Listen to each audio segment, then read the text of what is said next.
Hello，各位朋友，大家好，很高兴我们又见面了。我们昨天实做完将新的主题还有关键字整合进我们正式的全库的资料库里面。不过我们还欠缺一个很重要的功能，就是如何可以帮我们一目了然的去理解我们整个资料库主题库里面有哪些主题还有关键字的视觉化工具。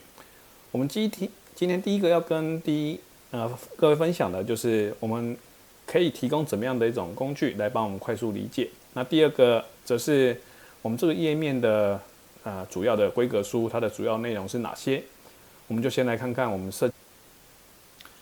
现在这个画面就是我们设计来预览所有主题跟词汇库的两个最基本的视觉工具。第一个，它是可以来帮助我们，这是第一个，可以来帮助我们快速定位我们的主题跟它的关键字的总览表格。我们可以透过这个表格来看，我们主要是让一个主题有占一列，然后后面有几个比较重要的统计，那甚至也有一些这个主题关键字列表。那这个加20就是关键字它多于一个数字之后，我们有缩减，那可以按下去把它做展开。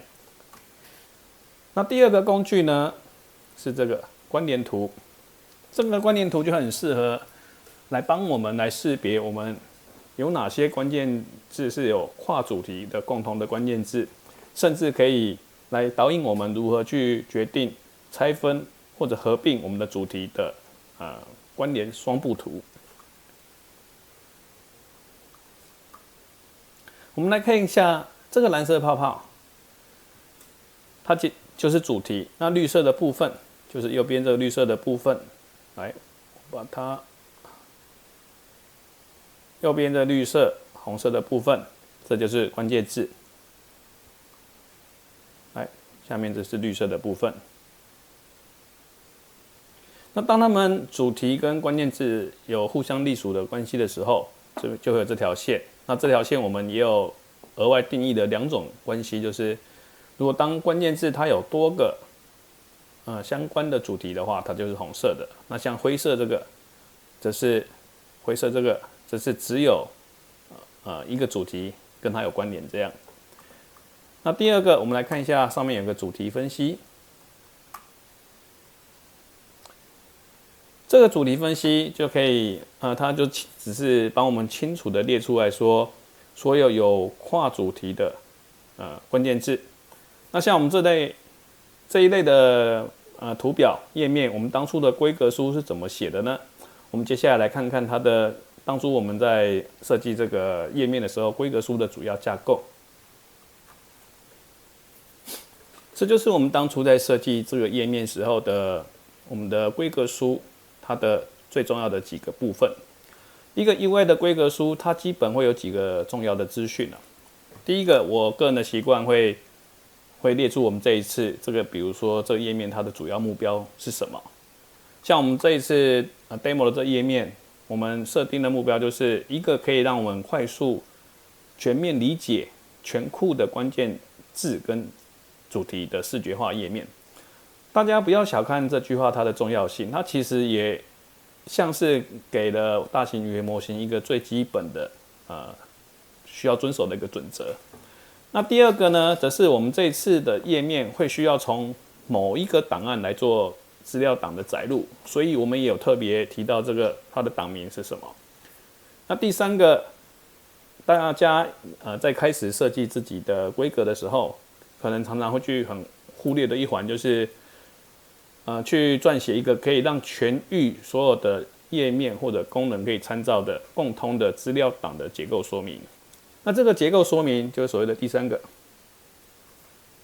这个结构说明，它可以让我们的程式码在生成的时候，我们 AI 可以明确去知道说，它资料如何去应用它，甚至因为我们有详细的资料结构的定义，它才能够去做正确的一个转换。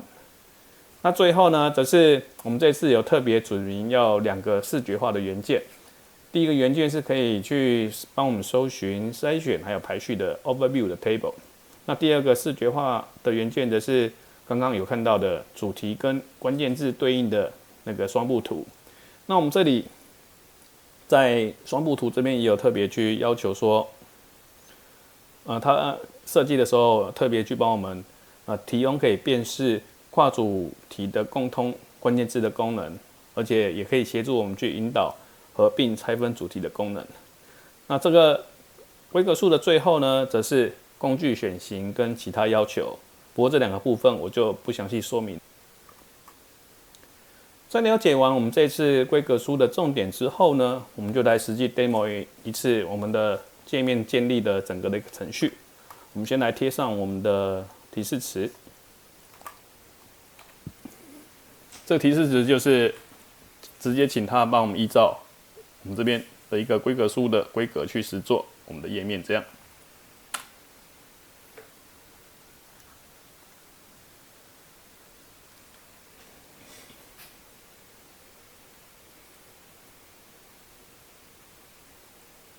来，它首先固定的是会帮我们拆分规划实作的步骤，我们看看它拆分出来的步骤是怎么样。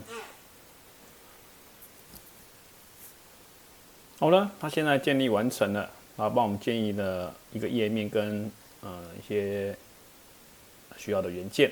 我们来看看它实际生成出来的长相是怎么样。OK， 这个就是我们这次实际生成出来的结果。那看起来的确有很多地方不如你意，看起来很丑，对不对？而且跟我们刚刚 demo 的东西差很多，这其实是正常的。不过接下来呢，就是大家的功课了。其实我们在做 byte coding 的时候，常常会有生成出来之后会有很多细节需要调整。那这个时候我们就会需要用一些细部的沟通来做一些调整。那接下来呢，就大家可以试试看自己生出来的界面是怎么样，然后试着去调整一个符合你自己需求的一个页面。OK， 那以上谢谢各位。那请记得我们还有很多如何用视觉化工具来协助你的论文写作的精彩的案例，以及一些 AI coding 的经验分享。所以千万要记得帮我们按赞、分享，还有订阅我们的频道，并且开启小铃铛。我们就下次见喽，拜拜。